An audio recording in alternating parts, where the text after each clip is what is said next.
Sir మీకు పిట్టగా చెప్పాలి sir. ఇప్పుడు అవసరమా? అవసరమే సార్. చెప్పు.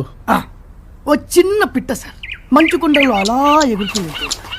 చలికి తట్టుకోలేక పాపం తుప్పమని కింద పడింది సార్. చలికి ఊ అని వణుకుతుంది సార్. అంత చెల్లో పక్క నుంచి వెళ్తున్న గేదె ఇంత పేడ దాని మీద వేసింది సార్. చపాక్.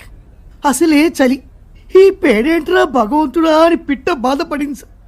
కానీ వెంటనే రియలైజ్ అయింది సార్. నెమ్మదిగా ఆ వెచ్చని పేడలో హాయిగా ఉంది సార్.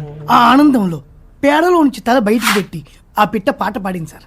లలలా లలలా లలలా లా. ఈలో పక్క నుంచి వెళ్తున్న ఒక పిల్లి దాని దగ్గరికి వచ్చింది సార్. చూసింది సార్. పిట్టని బయటికి తీసింది sir.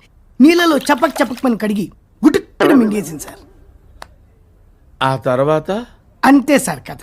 Moral of the story ఏంటంటే, రూల్ నెంబర్ 1, మనల్ని బురదలోకి నెట్టిన వాడిని శత్రువు అనుకోకూడదు. రూల్ నెంబర్ 2, మనల్ని బురదలోంచి తీసిన వాడిని మిత్రుడు అనుకోకూడదు. వాడు ఎందుకు తీశాడో ఏంటో.